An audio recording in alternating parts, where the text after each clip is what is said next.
틀딱TV 시청자 여러분 안녕하십니까? 오늘은 유교와 연고 제2장 제목이 유교 가치와 한국 자본주의 정신 효를 중심으로, 그래서 2장의 내용은 우리나라 경제가 발전하는데 정신적 동력을 유교의 효라는 가치가 제공했다라는 얘기가 가장 핵심되는 얘기인데요, 이것을 좀 자세히 설명드리도록 하겠습니다.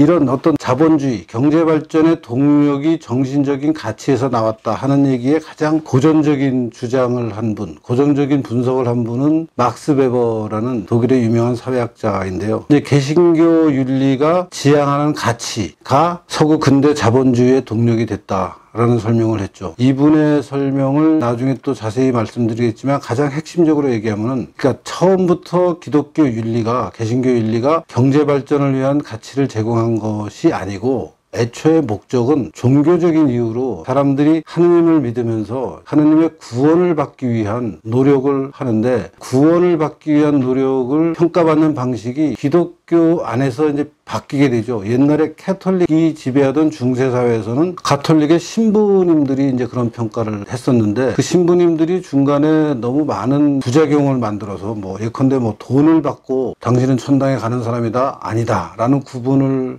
해주던 이제 역할을 너무 많이 하니까 이제 이게 좀 이상하지 않느냐, 왜 자꾸 돈을 달라 그러느냐, 그러면서 이제 말하자면 종교개혁이 일어나서 하느님 말씀을 따르는 것이 꼭 신부들, 사제들의, 기독교 사제들의 역할을 우리가 매개시켜서 그런 일을 평가받아야 될 일이 있느냐, 오히려 내 스스로 하느님 말씀을 성실하게 실천하면은 그게 내가 구원을 받을 수 있는 어떤 기준이 돼야 되는 거 아니냐 하는 게 가장 기본적인 종교개혁의 어떤 가치였죠. 그런 얘기들을 막 하는 분들이 나오면서 이제 중간에 사제들의 역할, 신부들의 역할을 빼고 내가 성경을 열심히 공부하고 읽고 성경 말씀에 따라서, 하느님 말씀에 따라서 이 세상에서의 삶을 열심히 살면 나는 구원받을 수 있다 하는 이제 새로운 교리가 나오죠. 그래서 애초의 목적은 하느님의 구원을 받기 위해서, 다른 말로 하면 영원한 삶을 얻기 위해서, 좀 쉽게 얘기하면 천당 가기 위해서, 하느님의 선택을 받기 위해서 이 세상에서 성실히 사는 게 그것을 담보하는 효과를 낸다 라는 생각을 하게 되고,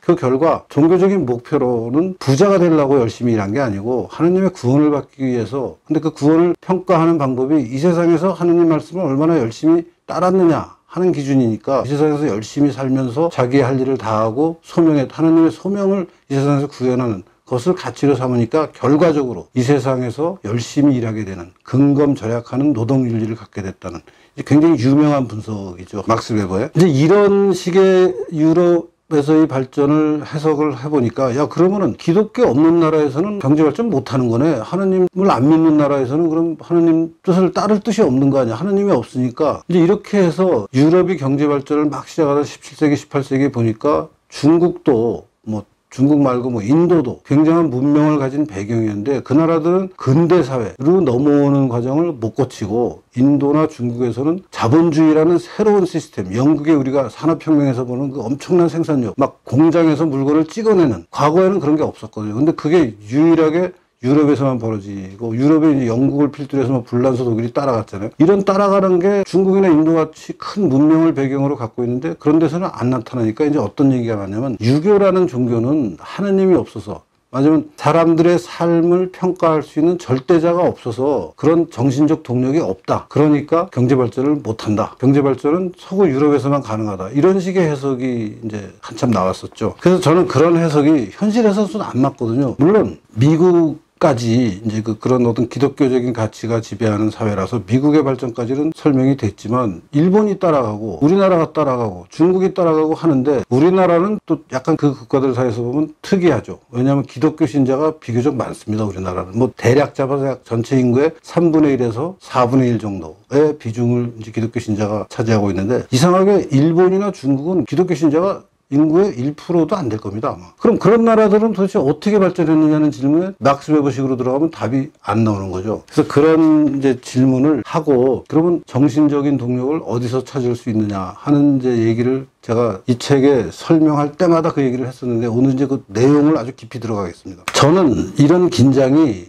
그러니까 서구 개신교 국가에서의 그 하느님의 평가를 받아야 된다는 보통 사람들의 그 긴장, 내가 이 세상에서 열심히 일한 것이 하느님이 나를 평가하는 기준이 된다라는 그 긴장감을 유교도 제공했다고 이제 봅니다. 이제 이어서 설명을 하겠지만, 그런 사회 문화적인, 사회 심리적인 어떤 동력을 우리가 이제 따져볼 건데요. 가장 이 문제에 대해서 가장 우리나라에서 깊이 있게 처음으로 생각하신 분이 돌아가신 한병춘 선생이라는 분이 있습니다.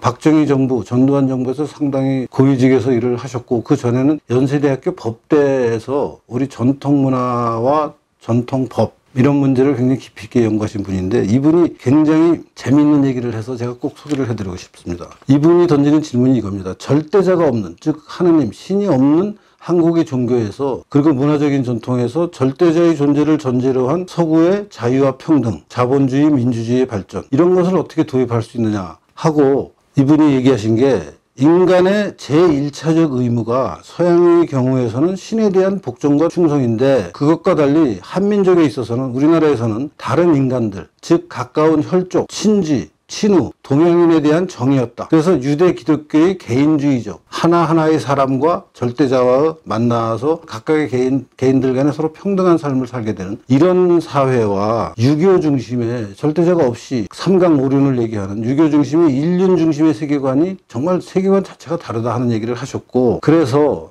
이 한병춘 선생이 서양 종교와 우리나라 종교의 차이를 아주 극적으로 보여주는 얘기를 이렇게 얘기하십니다. 마태복음 10장에 보면 이런 말이 나옵니다. 예수님이 하신 말씀이죠. 내가 세상에 화평을 주러 온 줄로 생각지 마라. 화평이 아니라 검을 주러 왔노라. 내가 온 곳은 사람이 그 아비와 딸이 어미와 며느리가 시어머니와 불화하게 함이니 사람의 원수가 자기 집안 식구리라. 아비나 어미를 나보다 더 사랑하는 자는, 여기서 나는 절대자죠. 아비나 어미를 나보다 더 사랑하는 자는 내게 합당치 아니하고, 아들이나 딸을 나보다 더 사랑하는 자도 내게 합당치 아니하고, 또 자기 십자가를 지고, 자기만의 십자가를 지고, 내가 당신들이 지어야 한다는 십자가를 지지 않고 각자의 십자가를 지고 나를 쫓지 않는 자도 내게 합당치 아니하니라. 마태복음의 이 구절을 우리나라 사람들이 받아들이기가 굉장히 힘들다 하는 얘기를 하죠. 성경이 사실 어느 나라 종교나 성경책 같이 그 바이블, 그러니까 각 종교의 어떤 그 종교적 규범을 담은 책을 보면은 우리가 이 세상에서 사는데 굉장히 필요한 중요한 도덕적 가치들이 다 나열이 되어 있죠. 뭐 기독교면 기독교, 유교면 유교, 또 뭐 이슬람이면 이슬람대로 이 세상에서 사람이 어떻게 살아야 되는지에 대해서 얘기들이 나오는데, 그 여러 가지 얘기 중에 맞아요. 동양 사람이, 한국 사람이나 일본 사람이나 중국 사람이 기독교를 만나면 바로 이 대목에서 제일 힘들어합니다. 그리고 이 대목을 어떻게 견뎌나가고 어떻게 선택해야 될까를 가지고 기독교 신자가 될 것이냐 말 것이냐 가지고 굉장히 고민하게 돼요. 근데 이 부분을 이제 우리 한병춘 선생이 일찍이 지적을 하면서, 우리 전통 문화는 인륜 중심의 가치, 사람과 사람의 가치, 사람과 사람의 가치는 가장 중심인 게 부자 유친, 부부 유별, 그래서 이제 부모 자식 간의 관계, 이게 가장, 그다음에 형제 자매 간의 관계, 이런 인륜 중심의 관계로 세상을 보다가 서양의 종교는 어느 날 이제 받아들이고 나서 보니까 하느님이라는 인간 세상에서 서로 맺고 있는 이런 관계하고는 전혀 차원이 다른 절대자가 있고, 그 절대자 아래서는 누구나 다 평등하다. 즉 아버지와 아들도 평등하고, 부모 뭐 형제 간에도 다 평등하고, 그래서 말하자면 절대자 아래서는 인륜이 별 의미가 없는 거 아니냐 하는 생각을 이제 할 수밖에 없는 교리의 차이가 있는 거죠, 두 문화에. 이것을 이제 우리나라 사람들이 어떻게 할 것이냐 하는 게 굉장히 큰 딜레마고, 결국 이게 제사를 지내냐 마느냐, 교회를 다니냐 마느냐, 이 문제하고도 바로 직결된 거라 일상생활에서 사실 요새 큰 문제를 일으키고 있는데, 이런 문제들을 일으키는 한국 문화, 유교 전통의 어떤 특성을 제가 좀 설명을 이제 드리겠습니다. 절대자가 없으면은, 이제 절대자의 선택을 받으면은 구원을 받는 거죠. 구원을 받으면 내가 영원히 사는 겁니다. 이게 기독교를 믿는 사람들한테는 굉장히 중요한 삶의 목표이고 삶의 기준이죠.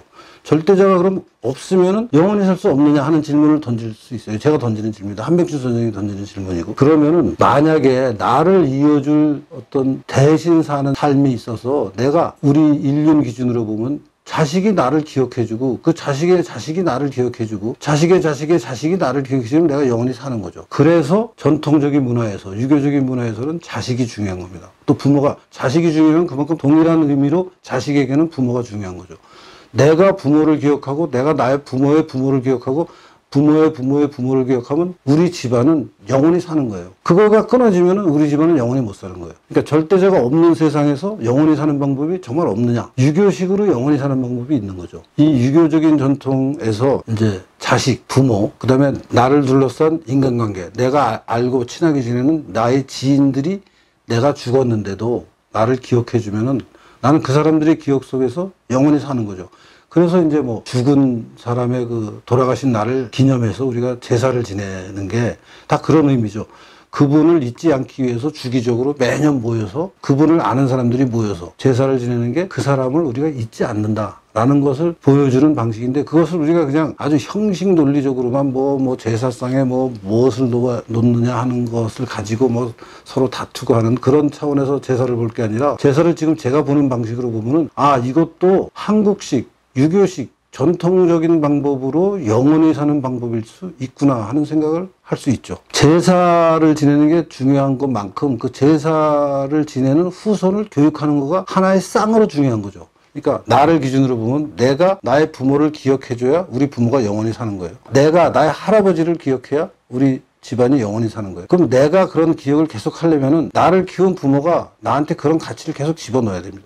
네가 잘 돼야 내가 영원히 기억된다. 네가 잘 돼야 나를 기억할 수 있는 어떤 객관적인 가치가 된다. 이런 이제 식으로 생각하면은 절대자가 없어도 유교식으로 영원히 사는 방법이 생기는 거죠. 그래서 자식의 기억이 유교에서는 기독교의 구원과 같은 거예요. 기독교에서 구원을 받는 것이 바로 영원히 사는 길로 들어가는, 천당으로 들어가는 길이라면은, 유교에서는 자식이 나를 계속 기억하고 재현해 주면은 나는 영원히 살 수 있는 거죠. 그런 의미에서 오늘 드릴 내용이 이제 나오는데요. 그러니까 이제 서구적인 하느님의 절대자와 같은 기준이 없는 나라에서는 그러면 정신적으로 지향하는 가치가 없는 자본주의가 등장해서 천민 자본주의, 타락한 자본주의, 막 정글 자본주의, 세상에 아무런 가치 기준 없이 그냥 나만 잘 살면 된다 하는 식으로 우리나라는 발전하지 않았느냐 하는 생각을 하는 분들이 있는데, 저는 그렇지 않은 거 아니냐 하는 이제 대안적인 해석을 할 수 있다라는 거고, 그 대안적인 해석의 핵심에는 유교식으로 영원히 사는 방식이 개입되어 있고,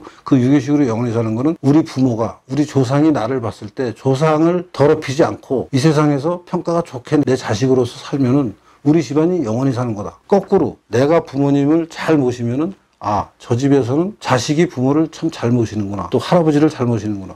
우때를 잘 모시는구나. 그러면은 굉장히 기독교의 구원을 받는 영원한 삶을 얻는 것과 같은 효과를 갖게 된다라는 얘기를 드리고 싶습니다. 그런 과정에서 이제 효도한다는 게 어떤 의미냐를 좀 자세히 설명을 드리려고 하는데요. 우선 유교에서는 죽음이라는 게 사실은 자연스러운 현상이죠. 그러니까 이제 서구식, 기독교식 어떤 가치가 빠지고 나면은 사람이 죽는다는 것은 자연으로 돌아가는 거죠. 그런 의미에서 자연으로 돌아가면 뭐 영원히 사는 거 아니냐 하는 얘기도 하지만, 그렇게 했을 때에 어떤 긴장감이 없게 되죠. 그 긴장감을 이제 어떻게 만들어내야 하는 설명을 하는 건데, 자연으로 돌아가는 문제에서 자연으로 돌아가기 때문에 죽음을 내가 굉장히 담담하게 받아들일 수 있다. 아무런 집착 없이 내가 죽음을 받아서 나는 자연으로 돌아가고 니네들은 니네끼리 잘 살아라 하는 식으로 이제 깨달음을 얻는 사람은 사실 굉장히 적습니다. 다들 죽기 전에는 집착하죠. 내가 무엇을 못했다, 무엇을 더 잘할 수 있었는데 하는 어떤 집착이 남아있는데,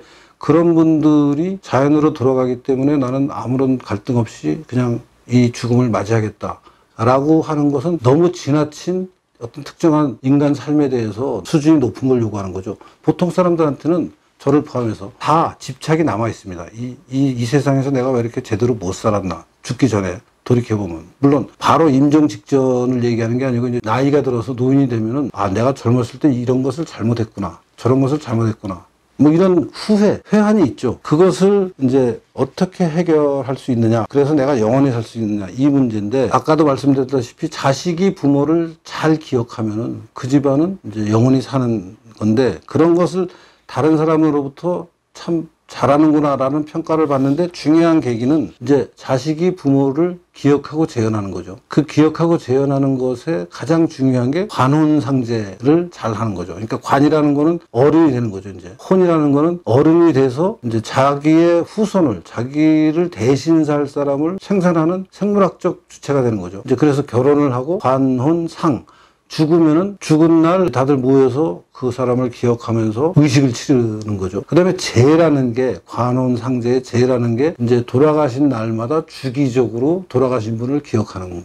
거죠. 그게 이제 유교적인 방법으로 각자의 집안에서 자기 조상을 기억하는 거고, 또 다른 말로 하면 그 집안의 조상 입장에서는 후손이 나를 챙겨주는구나 하는 생각을 하게 되는 거죠. 이것을 이제 계속 하게 되는데 서로 간에 집집마다 그런 일을 합니다. 그럼 그 집집마다 이런 일을 할 때 어떤 일이 벌어지냐, 현실적으로. 저 집에서는 자식이 공부를 잘해서 뭐 서울대학을 갔다. 저 집에서는 자식이 출세를 해서 제사상에 엄청나게 비싼 음식을 올린다. 뭐 이런 것들이 이제 아주 현실적인 문제가 되고, 우리는 왜 저걸 못할까? 옆집에서는 하는데 저 집은 조상을 기억하고 재현하는 것을 잘하는구나. 우리 집은 왜 저렇게 못할까? 우리 집도 저 집 같이 좀 잘할 수 없을까? 하는, 말하자면 하느님의 구원을 받기 위해서 이 세상에서 열심히 살아서 결과적으로 나는 근검성실하게 삶을 살아서 집도 사고 땅도 사고, 근데 저 집은 하느님의 말씀을 제대로 안 따라서 뭐 개판을 치다가 엉망이 됐다 하는 거하고 똑같은 효과가 나옵니다. 그러니까 저 사람들은 자식 교육을 잘 시키고 그 자식이 또 부모를 잘 모시고 해서 제사도 잘 지내고, 그래서 양반이, 뭐 속된 편으로 양반이구나, 정말 부모를 잘 모시는 뼈대 있는 집안이구나. 어떤 집안은 그걸 잘 못해서 저거 뼈대가 없구나, 이런 얘기들을 하게 되죠. 그런 것이 이제 가장 중요한 그 효를 구체적으로 실천하는 방법이 되는 거죠. 근데 이제 제사에 관해서 하나 더 특별한 것은, 아까 얘기했던 관혼상은 사람이 살면서 한 번씩밖에 안 겪는데, 제는 죽어서 돌아가신 거는 매년 한 번씩 영원히 막 제사를 지내야 돼요. 그래서 이제 그거를 어디서 끊어야 될 것이냐, 그래서 4대만 하자, 하여튼 여러 가지 봉지 얘기가 나오는데, 그런 면에서 이제 자식이 부모를 기억하고 재현하는 것의 기본적인 단위가 유교사회에서는 가족일 수밖에 없는 거죠. 그러니까 가족이 가장 중요하고, 가족 다음에 중요한 것은 자기가 살았을 때 본인하고 가까이 지내던 지인들, 친구들, 선후배들, 동료들, 이 사람들이 나를 기억해 주는 게 영원히 사는 거고, 그래서 그 사람들 사이에서, 그러니까 가장 중요한 사회적 단위가 가족이 되는 거죠. 이 가족의 중요성을 세상에 어떤 종교를 가진 민족도, 어떤 종교를 가진 국가도 다 가족이라는 가치가 중요하죠. 근데 아주 극단적으로 비교를 해보면 서양에서는 가족이 중요하죠. 서양 사람들도 가족이 당연히 중요하고, 미국 사람이나 영국 사람이나 독일 사람이나 프랑스 사람이나 다 부모한테 효도하려고 그러고 자식한테 잘해주려고 하지만, 거기서는 하느님이 있기 때문에, 하느님이 계시기 때문에 가장 중요한 건 하느님인데, 유교 문화권에서는 하느님이 없으니까 가족 이상의 중요한 증거가 없게 돼요.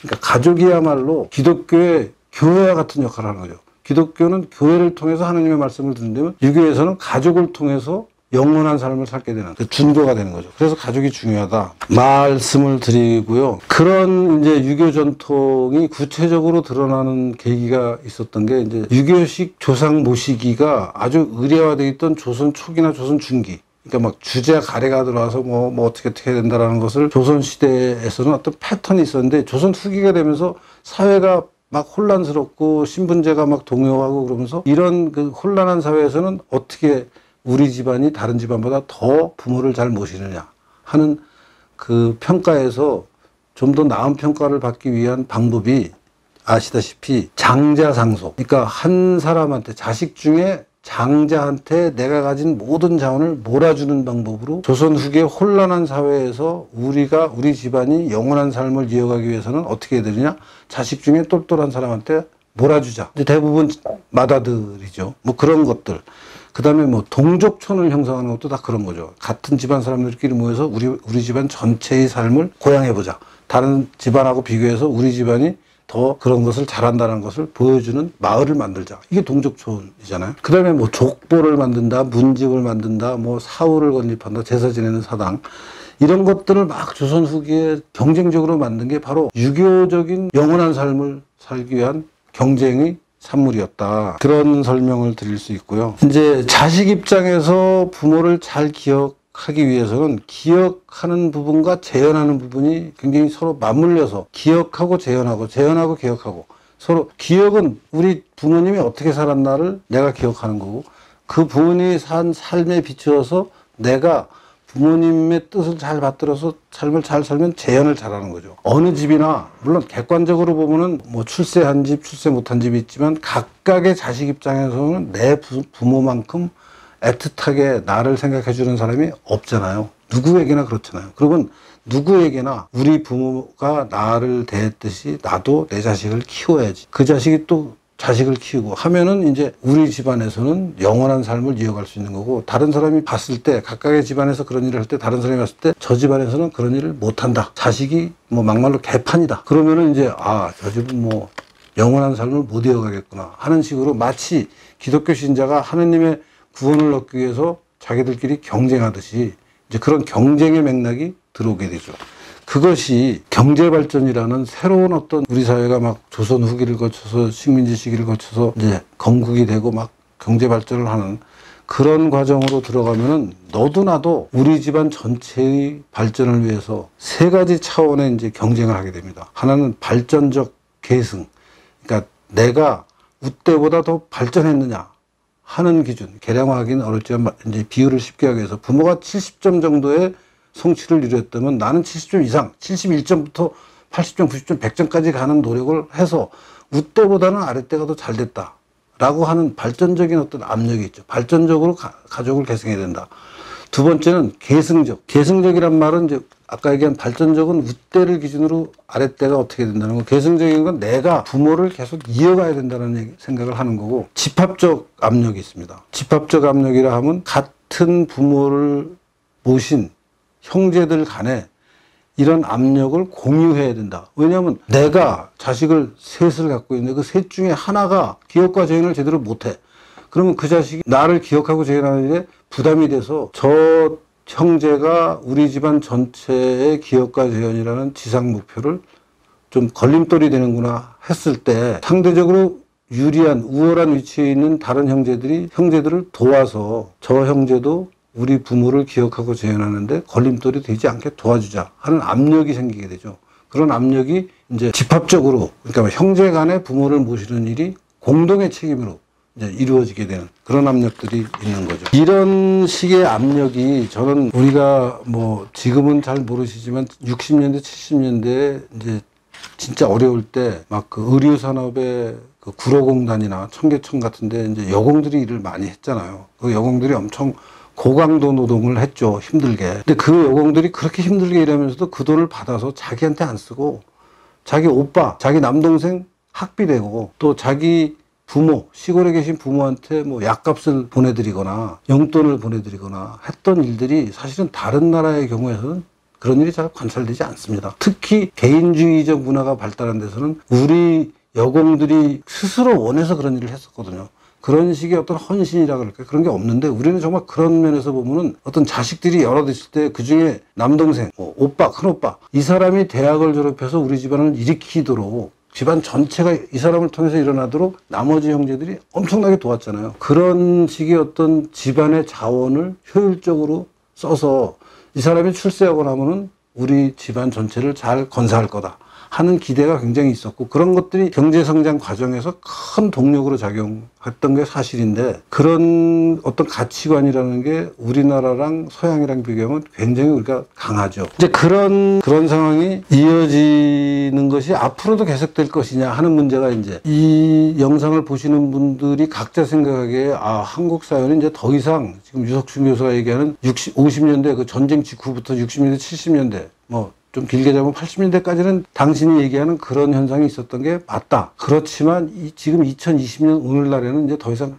네가 얘기하는 그런 식으로 자식이 부모를 대신 살고 기억하고 재현하고 하려고 그러는 노력을 하겠냐. 저는 여전히 계속된다고 생각되는데, 가장 누구나 동의하지 않을 수 없는 현상 중에 하나는 우리나라 부모들의 엄청난 교육열입니다. 이것은 과거나 지금이나 60년대나 지금 2020년대나 바뀐 게 하나도 없어요. 그때도 부모들이 자기가 써야 될 여러 가지 그 필요한 비용들을 다 어떻게 하든지 안 쓰고 자식 교육에 몰빵을 했고, 지금도 사실은 살기 힘들다라는 가장 중요한 이유는 이제 아이를 키우는 집에서는 자식 교육 문제. 이게 학원도 보내야 되고, 어렸을 때는 유치원에 보내야 되고, 온갖 이런 비용들을 어떻게 감당하느냐 하는 문제가 현안이고, 그거는 지금 당장 아이를 안 낳는 이유까지도 연결이 되는 거고, 부모를 모시는 문제는 이제 더 이상 과거같이 좀 세지 않지 않느냐, 이제 약화되지 않느냐. 근데 그거에 대해서 제가 반대되는 증거를 몇 개 보여드리겠습니다. 책 88페이지에 보면요. 종교, 그러니까 사람들이 믿는 종교에 따른 제사의 실천 여부라는 표가 있습니다. 표 2.1인데요. 요거는 2000년에 조사한 겁니다. 그래서 전체 1003명의 전국 샘플을, 우리나라 사람 전체 샘플을 가지고 당신이 믿는 종교가 뭐냐. 그래갖고 이제 개신교, 가톨릭, 불교, 기타 종교, 그 다음에 무종교. 무종교가 이제 유교적인 양식으로 살면서 교회에 안 다니고 절에도 안 다니면은 이제 무종교로 분류가 되는 거죠. 이런 사람들을 봤더니 전체적으로 오른쪽 마진에 보면은 개신교가 전체의 한 24%라고 이제 조사 결과가 나왔습니다. 2000년에 조사했는데 우리가 느끼는 어떤 실제 그 분포하고 별 차이가 없고 가톨릭은 9%. 그러니까 가톨릭 신자는 전체 국민의 한 10% 정도 되지 않나 하는 생각이 들고 불교가 28%, 불교 신자가 28%예요. 그러니까 약 30% 정도 되는 거죠. 그 다음에 기타 종교, 뭐 잡다한 종교를 믿는 사람이 1.7%, 그 다음에 무종교, 종교를 안 믿는 사람이 37%라고 나왔어요. 그러니까 전체적으로 보면 캐톨릭과 개신교를 합쳐서 한 30% 넘게, 한 33% 뭐 이렇게 3분의 1 정도. 그걸 굳이 나누면 개신교가 24%, 가톨릭이 한 10%, 불교가 30% 정도. 그 다음에 이제 종교를 아예 안 믿는 사람이 한 40%. 뭐 대충 이 정도 분포인데 지금 우리가 살고 있는 어떤 그 느낌하고 별 차이가 없는데 이 중에 당신 제사를 지내느냐 하고 물어보면 70% 이상이 제사를 지낸다고 대답해요. 지금 요거보다 좀 떨어졌을지는 모르겠어요. 이게 2000년 조사니까. 제사를 안 지낸다는 사람이 26%, 27%. 그래서 이 제사를 지내는 사람의 종교적 분포를 보면은 불교 신자들은 제사를 거의 100% 지낸다고 볼 수 있고, 이제 종교를 아예 없는 사람들도 제사를 다 지낸다고 볼 수 있고, 제사를 가장 안 지내는 사람들이 이제 개신교 신자들이죠. 그건 우리 일상적인 경험하고 맞는 거고, 요 분포를 보면, 그러니까 말하자면 겉으로는 기독교 신자가 꽤 있는 것 같아도, 기독교 신자들 중에서도 상당한 숫자가 제사를 지내는, 또 제사라는 아주 전통적인 방법은 아니더라도 추모 예배를 보죠. 제사와 이제 기독교가 약간 결합이 돼 있는 그런 것으로 보면 아직도 나는 유교적인 전통이 밑바닥에서 굉장히 남아있다라는 어떤 증거가 된다고 생각이 들고요. 그 다음에 더 재밌는 게 이제 89페이지에 있는 표 2.2입니다. 이것은 2008년에 경상도 지역입니다. 이 경상도 지역이라는 게 또 가장 이 전통 문화가 아직 가장 강하게 남아있는 지역인데, 경상도 지역의 초등학교 및 중학교 학생들 319명을 대상으로 이렇게 물어봤습니다. 장래에 어른이 되면 제사를 지낼 것인가? 그랬더니 제사를 안 지내겠다는 사람이 남자 14%, 여자 7%. 그리고 모름과 무응답이라는 대답을 그 학생들이 한 사람들이 일부 있는데, 사실 모름이나 무응답 한 사람들은 나중에 제사를 지낼 가능성이 좀 높다고 생각해요. 그래서 그 사람들까지 다 합치면은 남자는 한 85%, 여학생 90% 정도가 제사를 지낼 가능성이 높은 상황인데, 그런 것은 우리가, 물론 이게 경상도 지역이라는 특성이 약간 있지만 아직 중학교, 초등학교 학생들한테 물어봐도 제사를 지내겠다는 경향이 굉장히 강하니까 이 학생들이 30년 후 어른이 됐을 때 제사를 나는 지낼 가능성이 높다고 봐요. 물론 뭐 그 사이에 뭐 종교적인 신념이 바뀌고 이런저런 이유로 생각이 바뀔 수는 있지만. 그 다음에 또 한 가지 재밌는 게 90페이지에 제사에 대한 주부들의 의견을 물었습니다. 제사를 지내는 것에 가장 이제 요새 여러 가지 페미니즘적인 관점이나 뭐 남녀평등적인 관점에서 보면은 제사라는 거야말로 여성을 가부장적인 질서에서 가장 희생시키는 일상생활 속에서의 이벤트다. 뭐 이래서 이제 제사 지내는 거에 대해서 극혐, 이런 표현들을 많이 하는데, 여기 2003년에 부산하고 여수에 거주하는 주부들을 249명, 약 250명 정도를 가지고 제사 지내는 것이 필요하다고 생각하냐고 물어봤더니 절대적으로 필요하다라는 분들이 55%. 그저 그렇다. 그러니까 다른 말로 하면 거부는 안 하고 뭐 해야 되는 거면은 내가 할 수 있다 하는 분들이 28%, 절대 제사는 필요 없는 일이다 하는 분들은 6.8%밖에 안 돼요. 결혼한 주부들도 제사, 그리고 뭐 바깥에서 얘기하기는 가장 제사에 그 노동만 하고 남자들 막 밥 먹고 술 먹고 하는데 막 음식 만들라고 고생만 한다고 하는데, 그분들도 자기 스스로는 스스로 좀 고생을 하더라도 제사는 필요하다라는 생각을 해서 전체적으로 보면 전체 국민들 중에도 아직 제사를 지내는 것, 제사를 지내는 것이 가장 유교적인 것이거든요. 그러니까 제사를 지내는 것의 의미를 뭐 여러 가지로 해석하지만 그 밑에 가보면은 가장 근본적인 거는 부모를 기억하고 재현하는 것, 조상을 기억하고 재현하는 것이 제사라는 의례로 드러나는 건데, 그 의례 자체를 부정하는 사람들이 별로 없습니다. 아직까지는. 뭐 조선시대랑 비교하면 줄어들었죠. 물론. 그렇지만 앞으로 한 세대, 두 세대에 이게 완전히 없어질 거다라고는 저는 생각 안 들고요. 그렇다면은 우리나라 문화에 근본적으로 깔려있는, 그래서 유교라는 그 공자왈, 맹자왈 하는 그런 거는 없어졌지만 그냥 사람들의 의식 저 밑바닥에는 조상을 기억하고 재현해서 우리 집이 영원히 기억되기를 바라는, 영원히 다른 사람들 앞에 창피하지 않은 집안으로 기억되기를 바라는 그런 성향은 기독교를 믿는 사람들까지 포함해서 아직도 굉장히 강하게 남아있고, 그런 것이 이 세상에서 열심히 일하게 만드는 크나큰 동력이 돼서 마치 개신교 신자가 하나님의 구원을 받기 위해서 열심히 일하듯이 우리나라 사람들은 조상을 빛내기 위해서, 우리 가문을 빛내기 위해서, 우리 자식 교육을 잘 시키기 위해서 열심히 일하는데, 그런 목적으로 했던 것이 결과적으로 이 세상에서 근검절약하는, 열심히 일하는 노동윤리를 만들어서 실제 여러분 아시다시피 60년대, 70년대, 80년대 우리 일하던 현장에 있던 노동자들, 근로자들이 얼마나 열심히 일을 했습니까? 지금도 우리나라의 노동 어떤 헌신율이라고 할까요? 강도, 세계 최고의 강도를 다 부정하지 않고 받아들이려고 하죠. 물론 요새 뭐 게으름주의 어쩌고저쩌고 하면서 그런 것을 거부하는 사람들의 사조도 일부 있지만, 전반적으로 보면 아직 굉장히 유교적인 방식으로 집안을 위해서 열심히 일하는, 희생하는 그런 게 여전히 강하게 남아 있어서, 그런 것이 바로 한국 자본주의를 정신적으로 끌고 가는 힘이었다고 저는 생각합니다. 그런 것이 다른 여러 가지 조건, 예컨대 포항지철을 짓는다든가 고속도로를 닦는다든가 이런 것들하고 결합을 하면서 정말 사람들로 하여금 열심히 일하는 그런 어떤 그 정신적인 신념과 물질적인 조건이 결합을 해서 한국 자본주의가 엄청나게 발전하게 됐다라는 해석을 저는 하고 있습니다. 최종적으로 정리를 해보면 서양의 자본주의는 기독교 개신교 윤리의 청교도 정신이 하나님의 구원을 받기 위해서 이 세상에서 열심히 일하게 했다면은, 우리나라의 전통에서는 유교적인 가치인 우리 집안을 빛내게 하기 위해서, 혹은 우리 집안이 영원히 살기 위해서 내가 우리 집안을 위해서 열심히 일해야 된다. 그래야 우리 조상이 욕을 안 먹고, 우리 자식이 욕을 안 먹고, 우리 가문이 빚을 낼 수 있다 하는 것들이 집집마다 체화돼서, 내화돼서 자본주의 발전을 추동했고, 그래서 두 가지가 유교적인 효나 개신교 윤리나 어떻게 보면 그 주어진 사회의 기능적 등가물이라고 볼 수 있다고 생각해요.